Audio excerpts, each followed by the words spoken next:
तेरा मुल्क तेरा प्रांत है।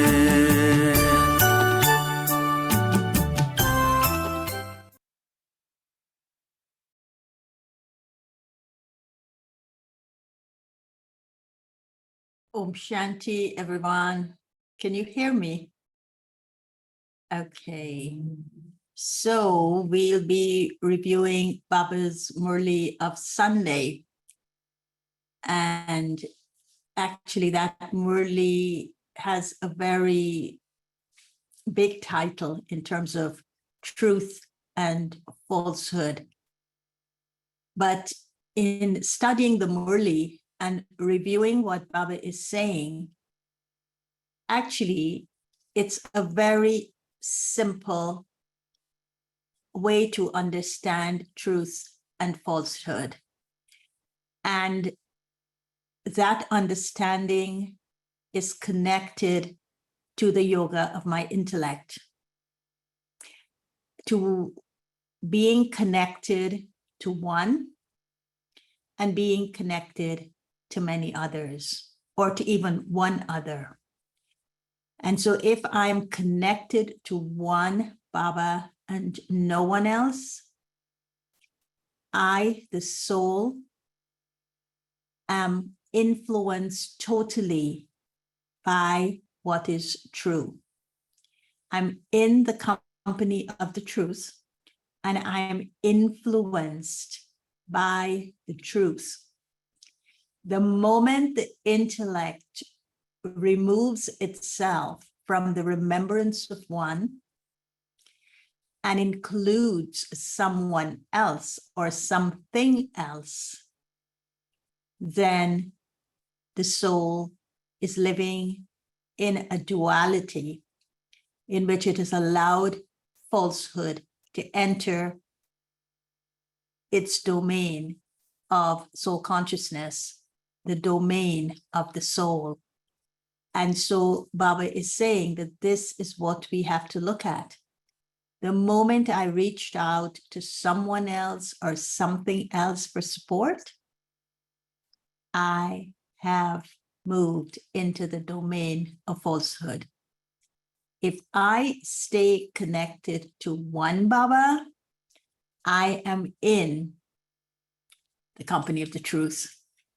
So the first thing that Baba spoke about in terms of elaborating on this one core practice that would take us back to the truth living within us and to allow that to come out naturally, as he said in a couple of weeks ago, Murli, in which you cannot prove truth.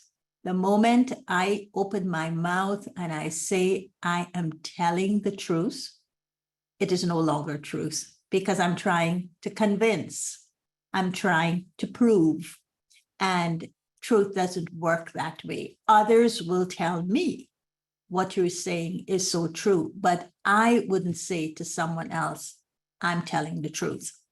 So this difference, as the Murli is taking us through, the difference between truth and falsehood is the elaboration of how we step out of our truth and into falsehood. But the context that Baba set for the Murli was actually very interesting because he is talking about belonging. And as I was reading how he was describing this sense of belonging, I remembered this term of the great belonging.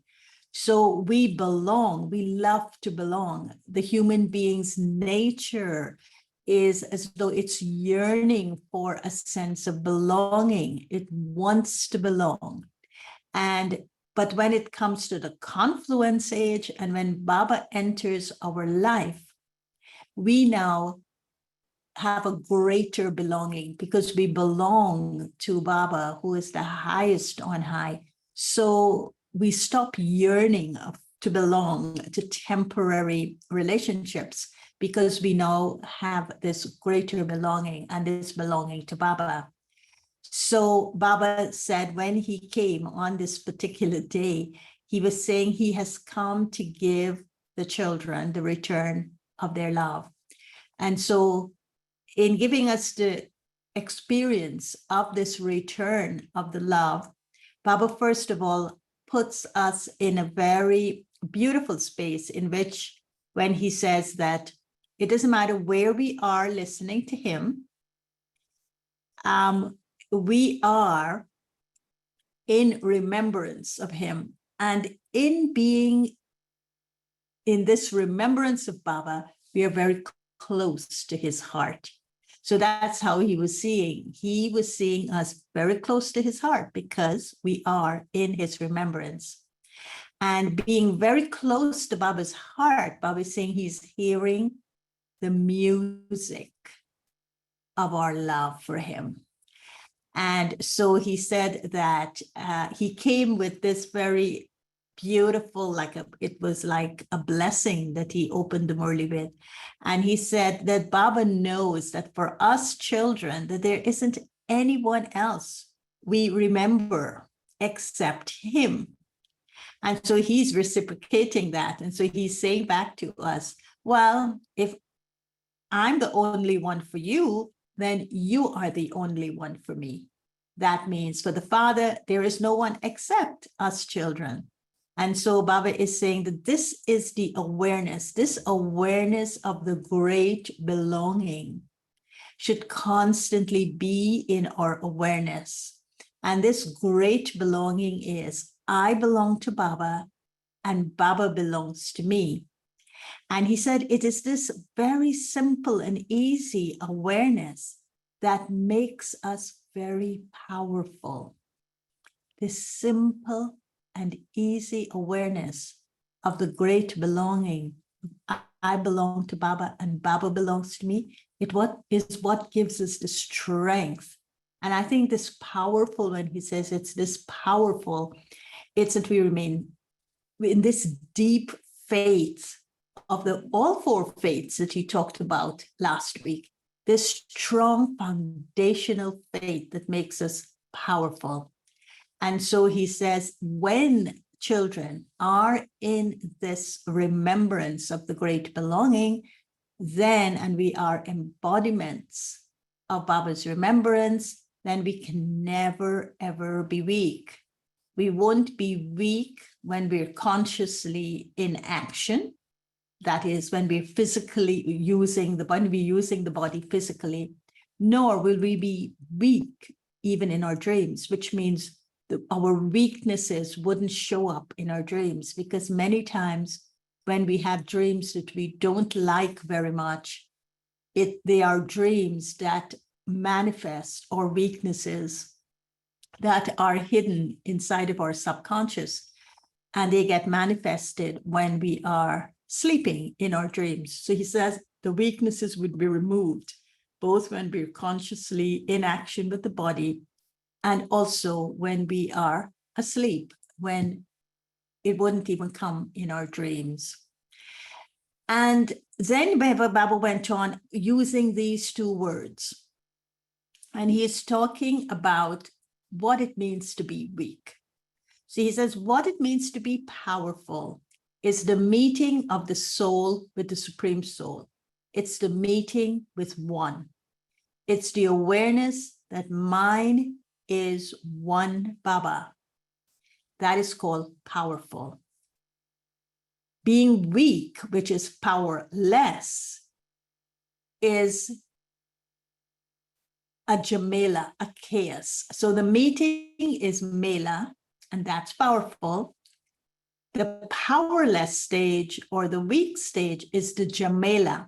And the jamela is when the mine, it's no longer my Baba is one, but it is mine. And as soon as the word mine comes in, it's looking to hold on to someone or something else.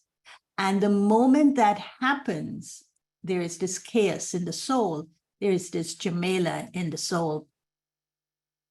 So Baba is saying that to have the awareness of my Baba is to celebrate this Mela. But if instead I have the awareness or the consciousness of mind, that means another element enters into the soul, then there is this chaos or this Jamela. Now, I want you to take note of this, because actually this is the method that makes me either a soul living in the truth or a soul living in the falsehood. Just these two words. If it's Mela, my one Baba, there is truth. If there is mine and there is something or someone else, I'm living in falsehood. So it's a very clear line of distinction in terms of this difference between truth and falsehood. It's where is my consciousness? What is my awareness? So then Baba, he always likes to elaborate. And so he says that sometimes when we are at the confluence age making our efforts, we begin to think that, Baba is mine anyway. There's only one Baba for me and no one else. But it's all right if I would reach out to others who are mine, one or two others, not too many, but one or two others. Because he says we justify it by saying, you know what? I do need a physical human being. I do need facilities. I do need possessions. I do need something tangible for support. And so I must reach out to this for my support. And that's when the problem begins. So when that happens, he's saying, remind yourself of this promise that you made to Baba when you became a Brahmin, when you took spiritual birth. And the promise we made to him, in Hindi, it's very beautiful. Mera to ek Shiv Baba dusro na koi, which means I belong to one Baba and no one else. So we should remind ourselves of this promise. And it's the invisible promise, which means if I stay true to this promise of belonging to one Baba, everything will support me. I don't have to reach out and be subservient and dependent on the mind in terms of the visible things that I am so dependent on for 63 births. The moment I do that, then the invisible becomes distant, or the invisible becomes hidden. And I fall back into the trap of belonging to things that are visible and tangible, but yet trap me. So Baba is saying, just remember this promise of I belong to one Father, to one Shiv Baba and none other. And then he went on to say, or have you forgotten your promise and you remember the promise as I belong to one Baba, but also to one other. So he says that even if it is one other, he says, that one other have got 1,000 others connected to it. And he gave the example of the babushka dolls, the Russian dolls. And the Russian dolls, you could open them and there is a huge doll, but inside of that huge doll, there are dolls and dolls and dolls and dolls until you get to the very tiny dolls. And so the bigger the babushka dolls, it's the many, many more dolls inside of it. So he says, if you turn to one other person, it's like you're becoming a babushka in which there are many, many, many, many more people, dolls that would be included in that one.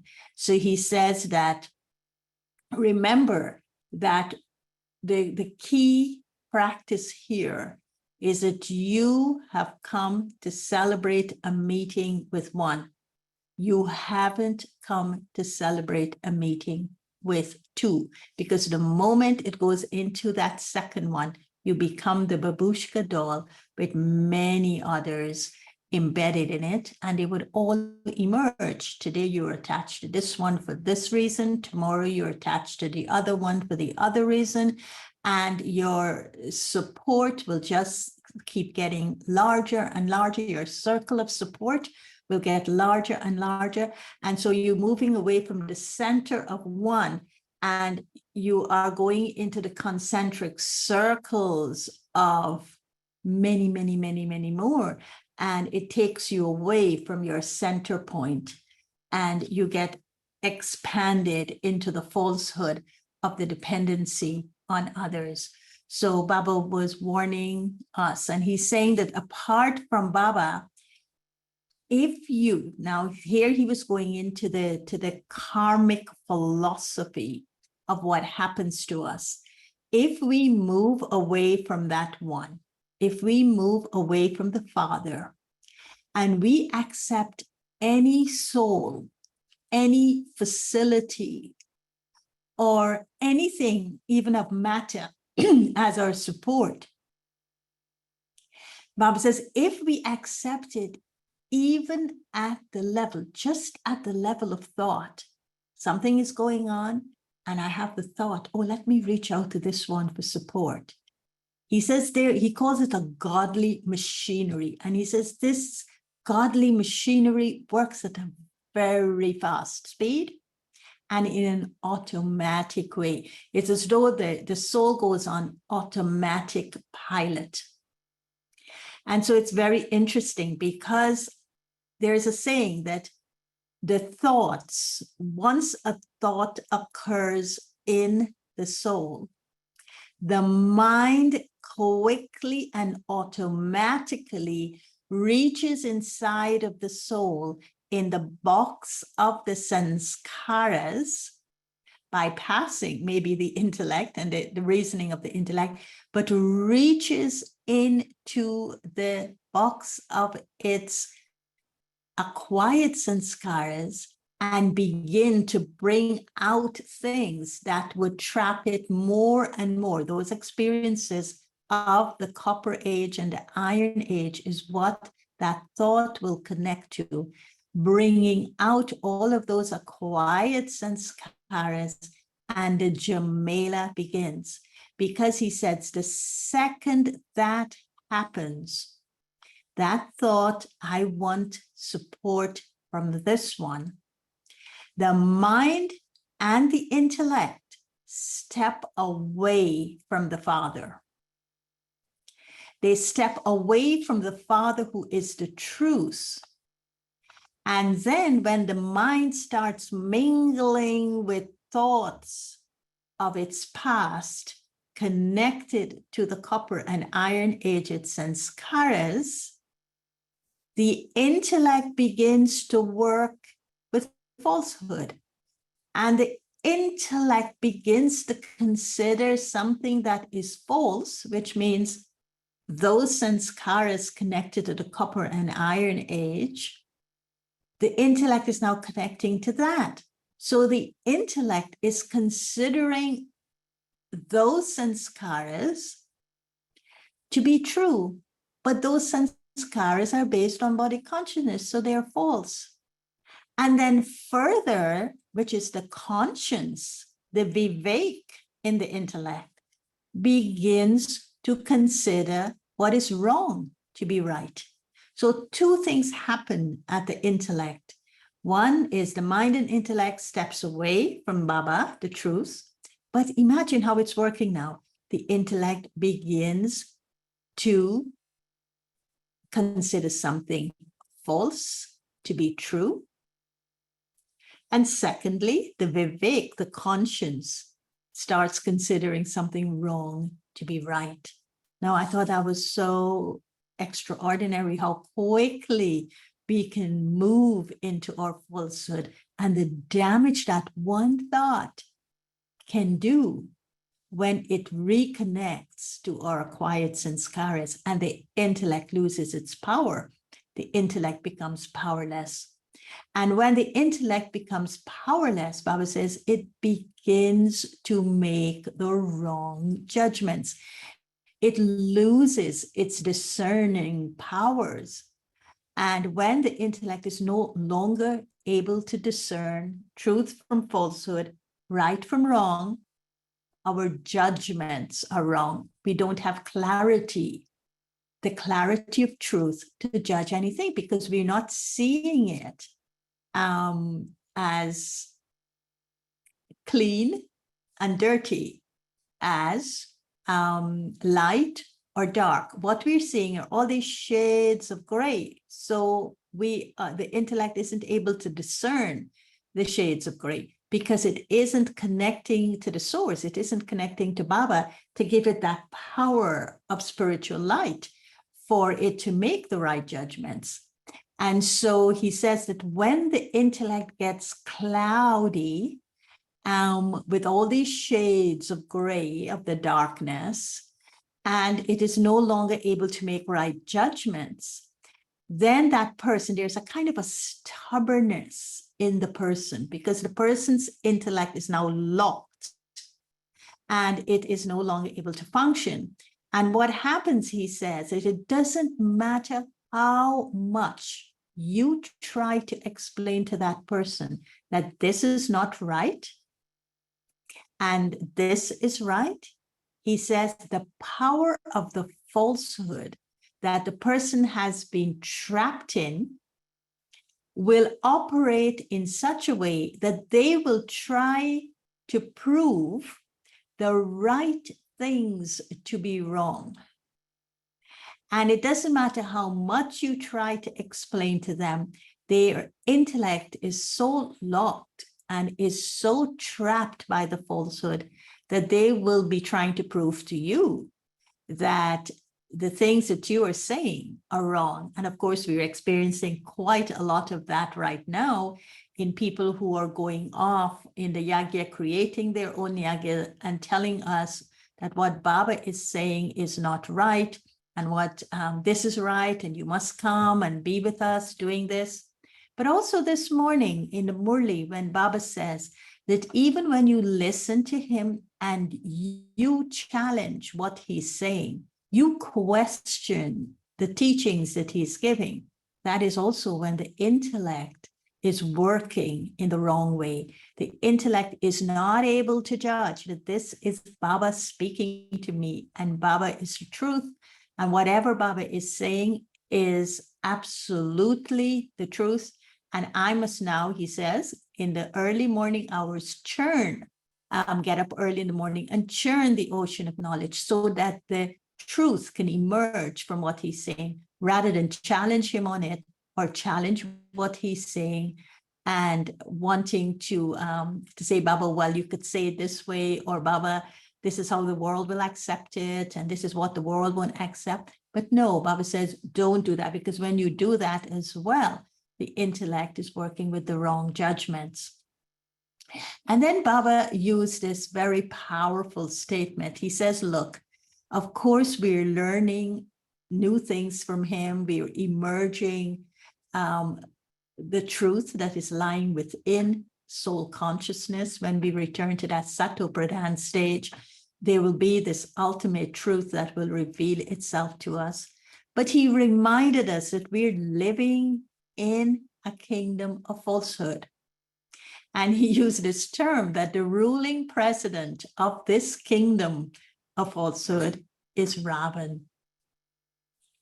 And so he says that if you are living in this kingdom of falsehood and your president is Ravan, remember who Ravan is.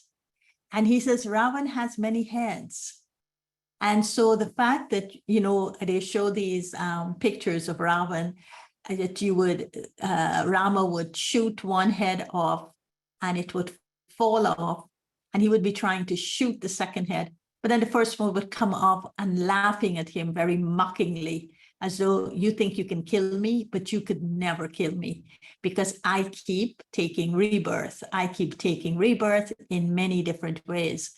And so Baba was reminding us of this, that Ravan has many heads, 10 heads. And so don't underestimate Ravan's power in this kingdom of falsehood, because his power is extremely great. And he says within the kingdom of Ravan, Ravan also has ministers, and Ravan has junior ministers, and Ravan has senior ministers. And, you know, you go right up the hierarchy of a government, you would see the different people holding different positions. So he says they're all very great in Ravan's kingdom. Ravan has also judges, and Ravan has lawyers. And so his entire kingdom is set up to be very clever in holding on to the falsehood. So when Baba said that, if you were to visualize what he's saying, and you look at the setup of this world in terms of go just to one country's governance and to the way the government is set up, you will see exactly that Ravan lives in the soul. Ravan's home is the soul. And so in the soul of every human being, regardless of what position they occupy, Ravan is working for them.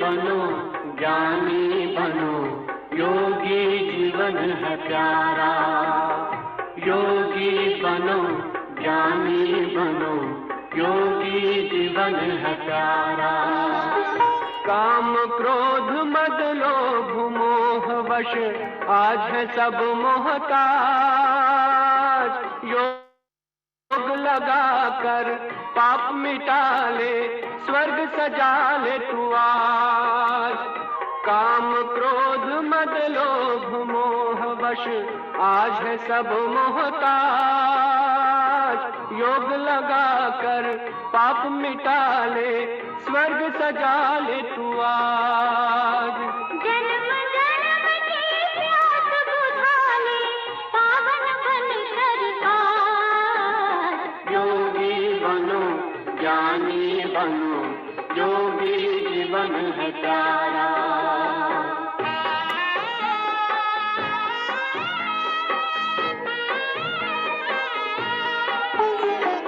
संगम युग में परम पिता शिव कहते हैं राज तू है एक अविनाशी आत्मा सुन लो मेरी आवाज संगम युग में परम पिता शिव कहते हैं राज तू है एक अविनाशी आत्मा सुन लो मेरी आवाज सुख शांति और पावनता से झोले भर लो आज योगी बनो ज्ञानी बनो योगी जीवन है प्यारा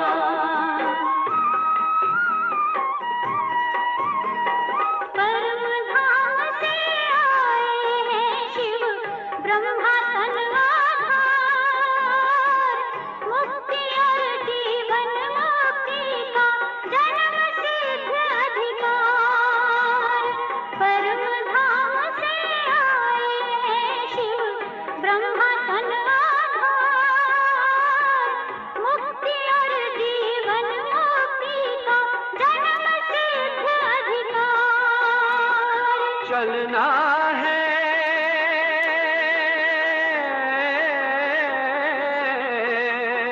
चलना है घर वापस अब तो यही ज्ञान का सार योगी बनो ज्ञानी बनो योगी जीवन है प्यारा योगी जीवन है प्यारा योगी जीवन है प्यारा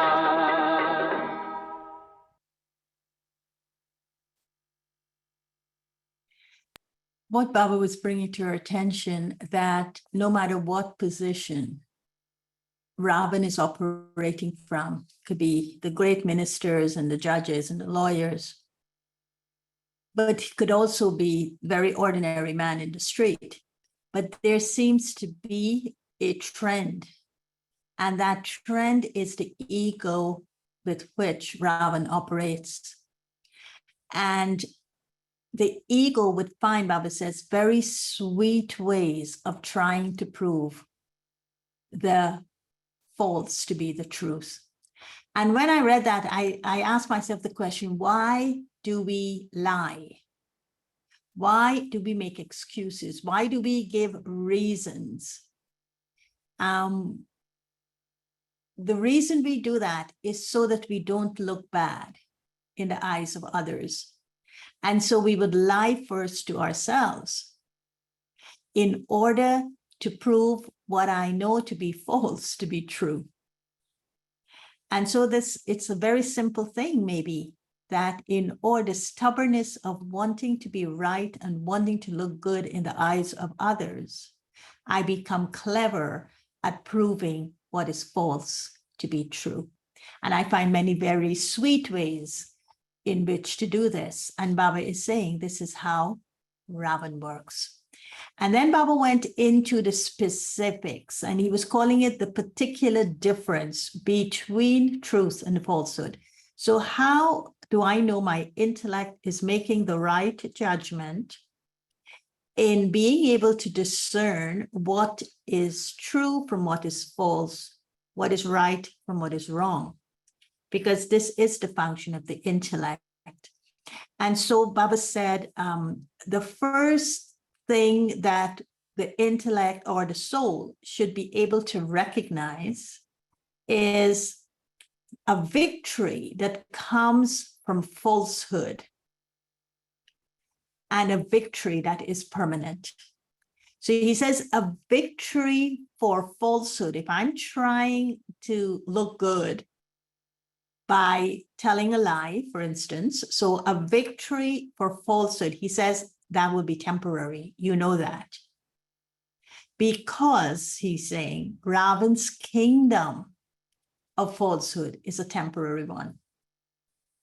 And so if I use that lie, for instance, that falsehood to prove something true, I know that I'm suppressing my truth. So he's calling it a defeat for truth.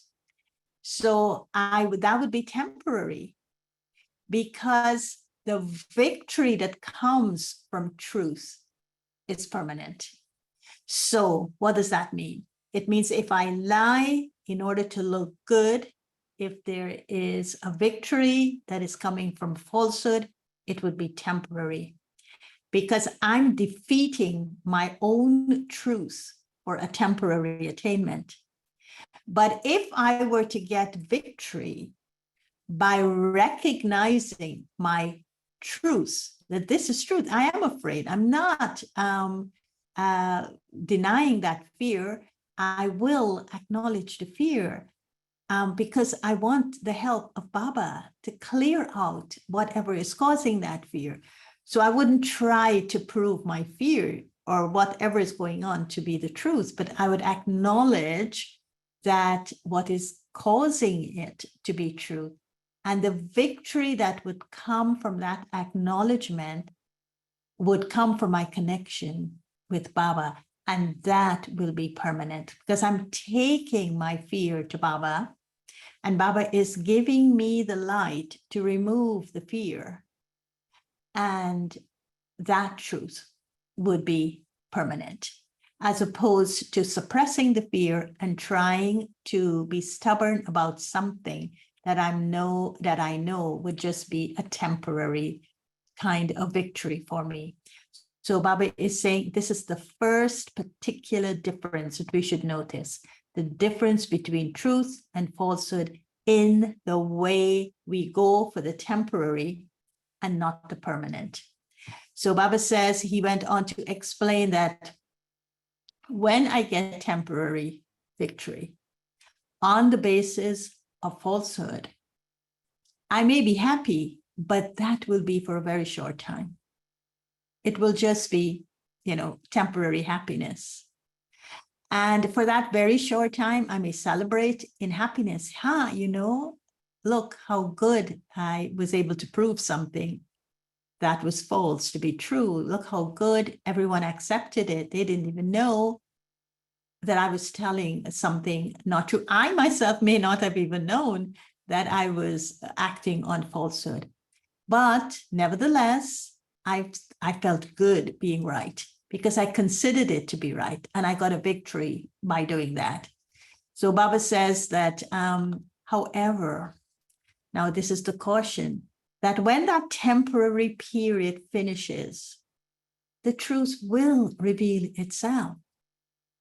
And he says, when the truth gets revealed to that extent that I celebrated in happiness that falsehood, he says, to that same, not even to the same extent, but 100-fold times more, I will repent for the falsehood. So that's the godly machinery at work. That the period of time I spend being happy by being false to myself and false to others, the truth will eventually be revealed. And when that truth is revealed, I will repent 100-fold times more for being under that influence of falsehood. Now, he's saying, why is this repentance 100-fold more? And it's based on the fact that I had the knowledge and I knew the method, but I didn't use it. I didn't practice it. And Baba put it very simple. The reason you're going to have 100-fold punishment when the truth is revealed that you were under the influence of falsehood, it's because you stepped away from the Father. The mind and the intellect stepped away from Baba. And he says that when we would realize that we didn't step away physically from him, because of course Baba is incorporeal, but we stepped away from him with our mind and our intellect. And we considered ourselves knowledgeful doing that. So this is another interesting thing, that I used knowledge to justify stepping away from Baba with my mind and intellect. And so that's a misuse of knowledge. So I will still use the frame of knowledge to justify the false influence that I have come under. And Baba says, if my mind and intellect are away from Bapdada, even if I'm using Gyan, and if I'm using Gyan to justify it, the judgment that the mind and intellect will make is still based on falsehood. It is not based on knowledge. Even though I'm using knowledge, it is still based on falsehood, because it will be based on the influence of the sanskaras that I am connecting to.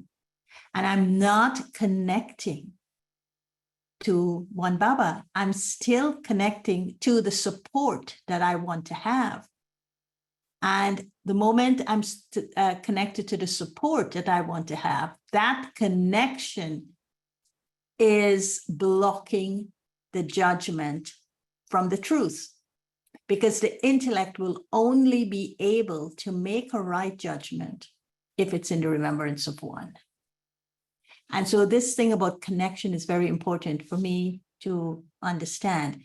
And so Baba continued explaining to us that to step away from Baba means that instead, now this is another element he's bringing out, that instead of becoming full of my spiritual right to all attainments for all time, I only am able to claim half the right. So what's half the right? I'm able to claim having access to the knowledge, and that's fine, that's true. But the other half of the right, which is to be in connection, to remember that promise that I belong to only one Baba, and to connect to only one Baba for my strength and support, I've lost that. And so I'm not claiming full rights. I'm just claiming the right to the knowledge, but I'm not claiming the right to the attainments of the knowledge. that would come from my remembrance of Baba. And so he says, with the intoxication of maybe the knowledge, I would say that, I'm living in this kingdom of Ravan. And sometimes you have to do the things that people do in the kingdom of falsehood, because there's the power of falsehood all over. And I have to compromise sometimes to live in this world, because the influence is so heavy in this world. And I'm caught in just being influenced by Baba, just being in the remembrance of one, and all these other people who are living here that are pulling me toward them. So he says we start justifying these things in trying to get victory in this kingdom of falsehood.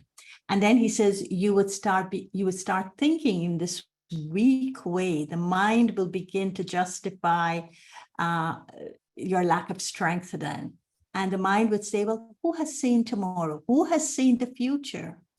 And who will see it anyway? He's saying these are things you begin to say.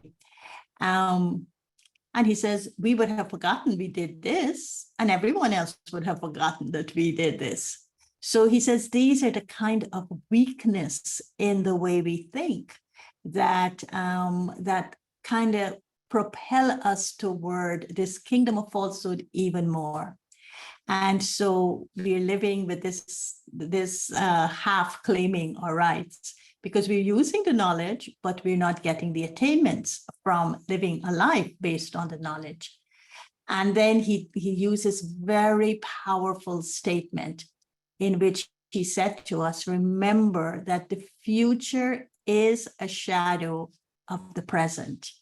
And the future cannot be created without the present. The future is the shadow of the present, and the future cannot be created without the present. So, this power of the present, the power of now, is what he was reminding us of, that whatever we do now is what we are creating as our future, and it will be nothing more or nothing less. And so he went on to take us to this level of attainments, and how we should begin to understand whether we're living under the influence of the falsehood, or whether we're living under the influence of one Baba and the truth. And so he was saying this happiness that we would experience, this temporary happiness that we would experience being under the influence of falsehood, is usually wanting the attainment through a recognition. And the recognition is, I want to receive name, respect, and honor. And so those are temporary desires. And so being under the influence of falsehood and wanting to swing in the swing of happiness of having my name known or my name recognized, getting respect from others, being honored for what I have done, he says, that is not called supersensuous joy.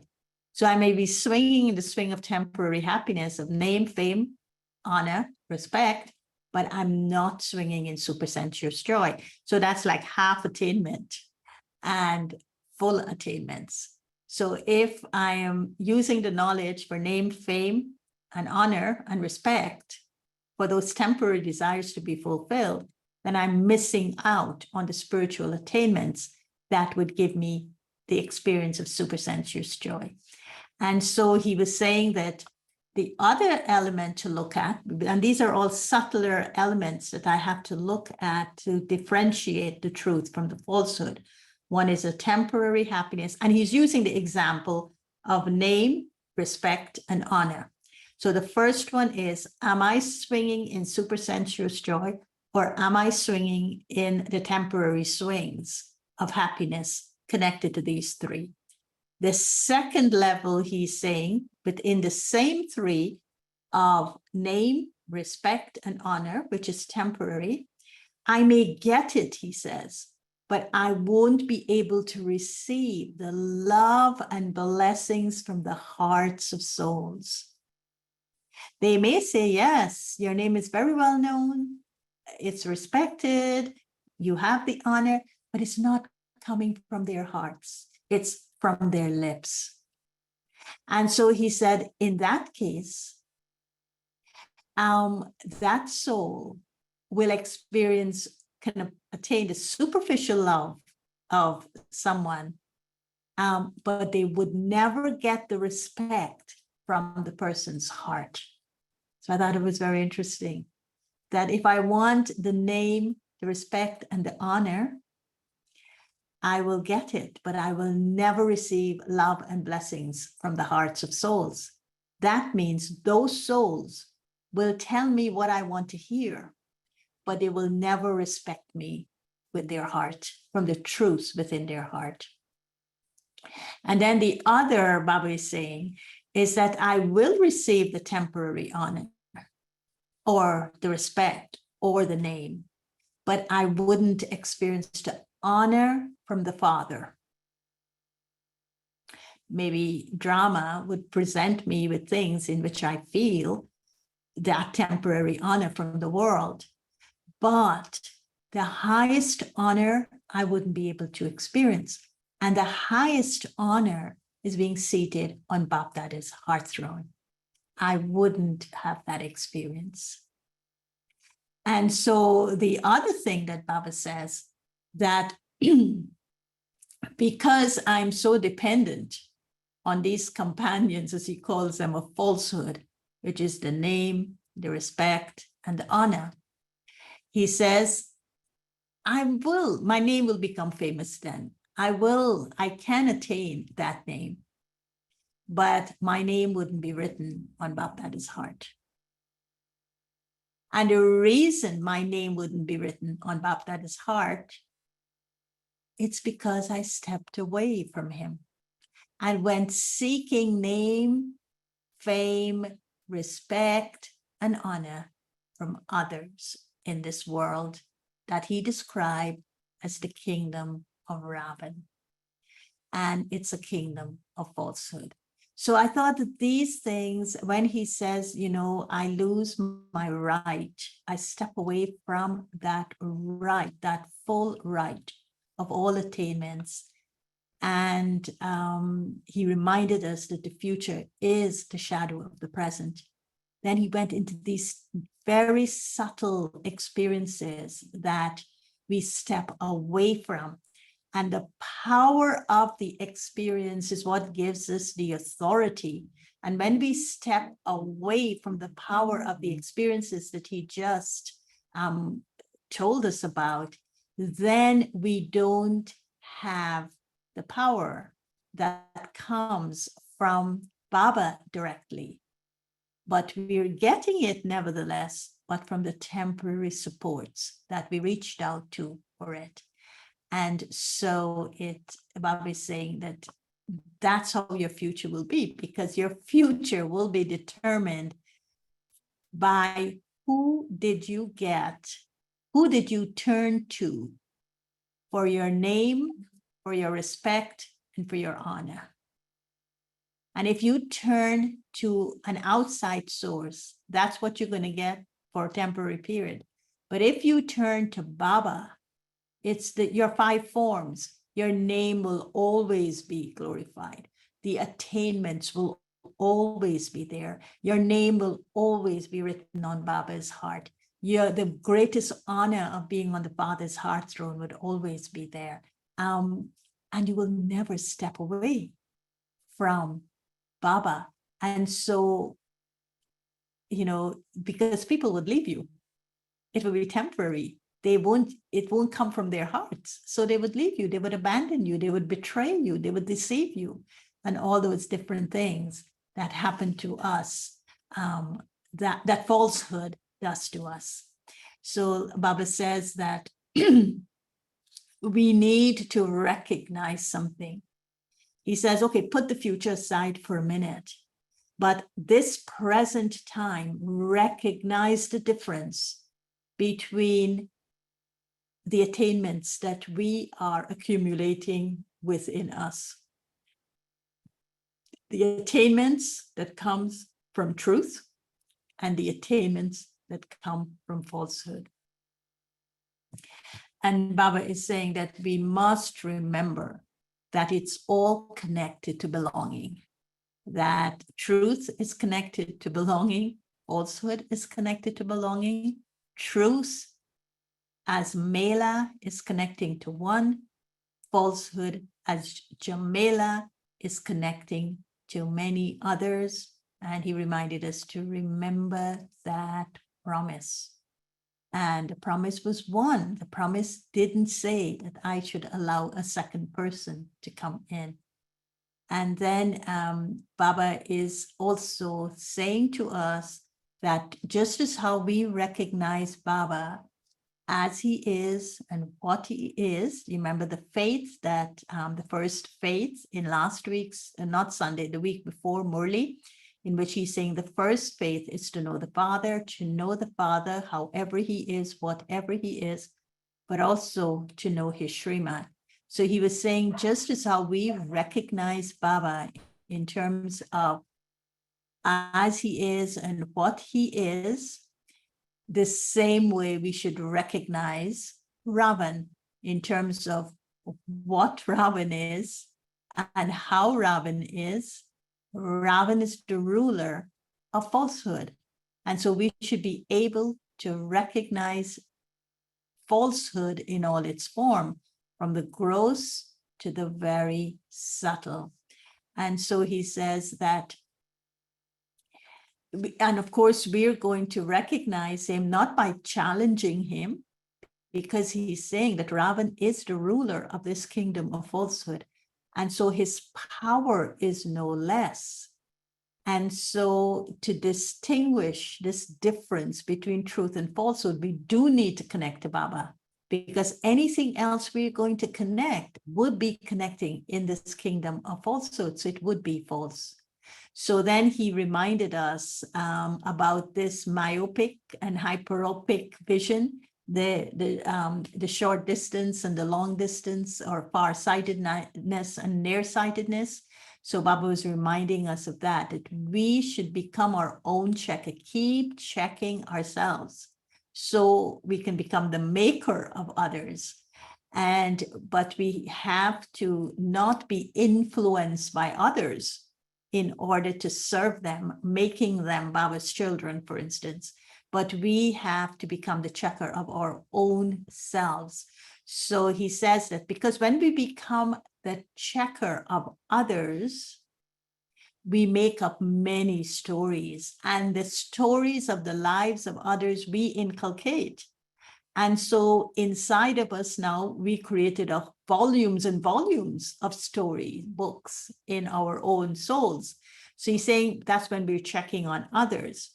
But when we check ourselves, he's saying that we don't have those long-winded stories. All of those stories will come to an end, because there will only be one true life story. And that is the life story of I, the soul at the confluence age, and I'm living my life story in a practical form. And so I will be concentrated on my part of the confluence age and the story of that part that Baba is revealing to me. And I would not be checking others and their stories, but I will live true to the story that Baba is revealing to me based on the part he tells me that I have to live now. And so Baba was reminding us he doesn't want us to lip service it anymore. He doesn't want us to say, oh, Baba, I love you a lot. Baba says, don't say that to me, but you truly have to show it to me. I have to feel it in your heart. And so I have to go back to those things that he says, get your name written on my heart, have the honor of sitting on my heart throne. And you know that this only comes from being connected to one Baba and feeling Baba as the truth, be in the company of the truth, etc. Baba says, we have to show him how much we love him, and we have to show him the practical proof. So he's saying that the Father has given the practical fruit of his love. And so what was the practical fruit of Baba's love to us? And it was very touching because he says, when you come to me, I say to you, whatever you are, children, however you are, you're mine. You belong to me. I've adopted you. And so now when we are going to give the return of love to Baba, Baba is saying, you have to say to me, you have to say, Baba, whatever you are, however you are mine. Right? We have to remember, you are everything to me. He said, we should never say that, Baba, you're everything to me, but you know, there's a little someone else, or there's a little something else. So he says that if you have this love for one Father, you shouldn't be influenced by the kingdom of falsehood. But if you say to Baba, Baba, I have total love for you, but I'm being pulled by my attachment to someone else, it means that you're still living under the influence of some element of falsehood. And so this is what Baba was saying in the Murli, and I thought it was so profound, so very, very profound. So maybe I'll stop there and not go into the Madhuban Nivasis, because some of the things he said to them is very beautiful. And if you have any questions to ask me, maybe you could put it in the chat. And I could see one question in the chat in which it's saying, how the victory is temporal in Ravan's kingdom when the cycle is ruled half by Baba and half by Ravan. We fall after 2,500 years. So can victory be permanent? To me, permanent will be if we do not fall into the copper age. Well, it depends on how you see permanent. Permanent is connected to that which is eternal. Permanent is connected to that which is immortal. So when Baba talks about a permanency of something like victory, it means victory is a birthright.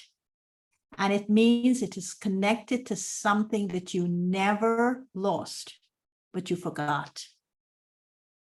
So in the copper and iron ages, we never lost what was eternal and immortal to us. We forgot it. And then we acted on an awareness that was acquired. So at the confluence age, we burn what is acquired. We purify what was acquired.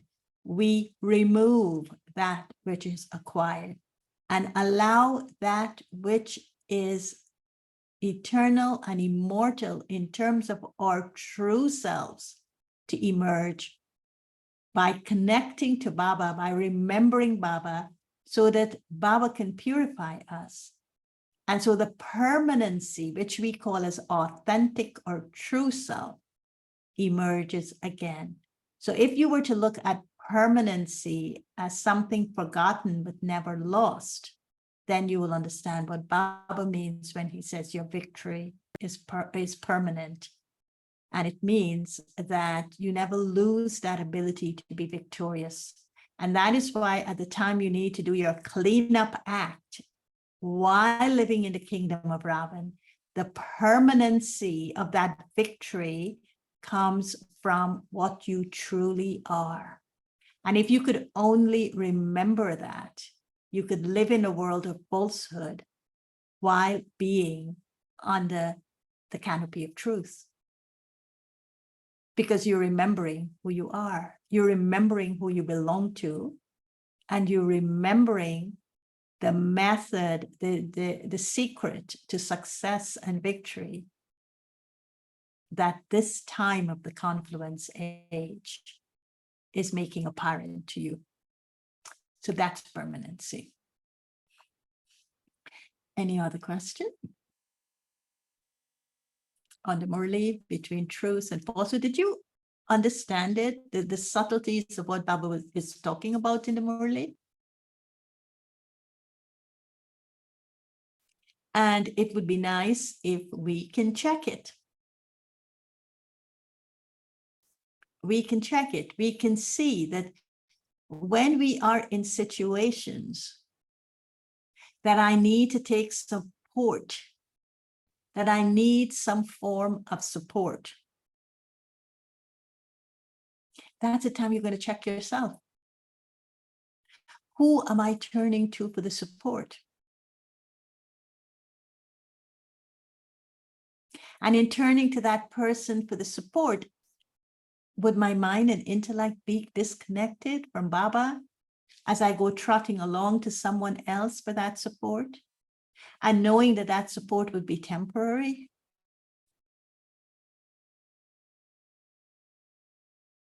Now, you may also say, well, I do need to take physical support sometimes. Like someone needs to cook for me, because I'm not able to cook for myself. But Baba has given us like the Shrimat, and the number one Shrimat is always, remember me alone. However I'm living in relationship with others, this one very subtle practice of belonging to only one would remove me from the traps of thinking that that person is giving me strength and support.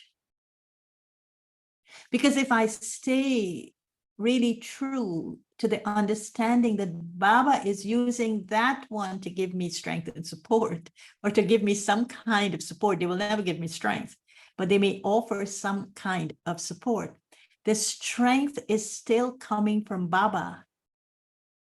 And once the strength comes from Baba, there will be instruments that Baba may put in my way to give me the support I need, but it's not coming from the physical people giving me the support. It's still coming from Baba. And that's the kind of faith he wants us to have, so that I am at the same time experiencing the right to the full attainments as I stay connected to the source of truth, as I stay in the company of Baba, the truth, as I stay true to the promise of only one is mine and none other. And to stay totally under Baba's influence. And the only way to do that is to remember him alone. And so this is the practice he wants us to have. So throughout the day, what I should be doing, there's a very beautiful story that Brother Charlie had shared when he was here that I found very useful. And he said that Baba said that remembrance of him were like drops, and drop by drop by drop, it becomes the ocean. I accumulate it, and it becomes like the ocean. And so he was saying to Dadi Nirmal Shanta, Baba's Lokik daughter, that remember Baba when you're doing ordinary actions. And that's what he was saying to the Madhuban Nivasis, that one of the things that they mirror were the actions of Brahma Baba in the ordinary things that they do, not the extraordinary things. And so if you want to experience Baba's remembrance, do it in ordinary actions. And so one of the things that happened that I found very useful as a practice is that once I start doing something, I would start with Baba's remembrance. Even if I'm talking to someone, I would start with Baba's remembrance. And as soon as my conversation finishes with the person, rather than think about what the person said and didn't say, I put a full stop by having Baba's remembrance. So I don't want to remember the conversation after I've had it. So the full stop for me is Baba's remembrance. And I move on to the next thing. That was one practice I have. The other practice is, if a thought comes, and thoughts will come, I do not engage, I do not connect that thought to a feeling, especially if it is a thought that I know is coming from my acquired sanskars. I hold it as just a thought. Because the moment that thought touches a feeling within me, I've lost my power in terms of the negative side, the acquired side. But it's the same thing. If I have a thought of Baba, I connect it to an experience or an attainment, which would come into my feelings. And that is fine. But if I have a thought from my acquired sanskara, I try not to connect it to a feeling so I could control it at the level of thought. And so it doesn't erupt or evoke emotions that would then disempower me. So that's another practice. I think we have to use a lot of the yuktis to practice what Baba is saying so that we make it something very practical. He says, live the practical proof of your story, but live it in a way that you're writing it. We're writing our own stories now. So what is the story I'm writing about myself? So that's what he wants us to have. Now there's another question here. Can you elaborate why is it godly machinery working at a fast speed automatically when we accept any other soul or facilities as support? Well, the law of karma is a godly law. And the machinery of the law of karma works fast, efficiently, accurately, in a very precise and in a complete way. So once something is done, there's no stopping it. There is no stopping it. And that's what he's saying. Understand that. Whatever influence I have done something under, the godly machinery, which is the law of karma, steps in, which means the law of karma is neutral. Godly laws are neutral. It's up to us. We either use the godly law in the right way, the way he's teaching us to use it, or we use it under the influence of falsehood. Both would have the same impact on us in terms of speed and in terms of fruits and in terms of consequences. But if we work according to what Baba is teaching us, it will be fast and smooth and easy and all of that. The godly machinery would take effect in the elevated domain of our lives or our stories. But if we use it under the law, under the influence of Ravan's kingdom, our story will take on that trajectory in exactly the same way. Fast, easy, precisely, completely into the other domain of our lives. So that is what Baba is saying. The godly machinery of the law of karma. Okay. So there are no other questions, which is good. And so now let us, hang on, let me see. Okay, so let us now go into Baba's remembrance, and please reread the Murli for this week. Please let us check ourselves this week. Let us be more toward the influence of the truth. Let our minds and intellect not be removed from remembrance of one. And let us stay as close as we can to Baba, being the only one we belong to and the only one we will return to. And the first thing we will return is the love for him. Om Shanti.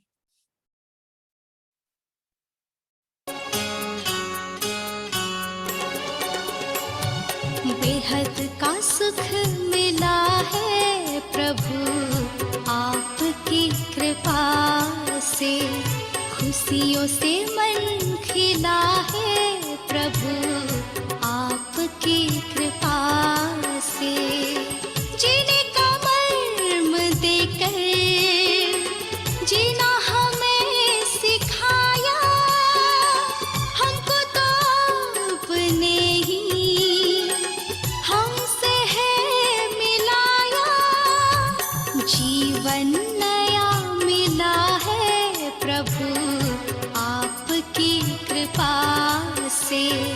बेहद का सुख मिला है प्रभु आपकी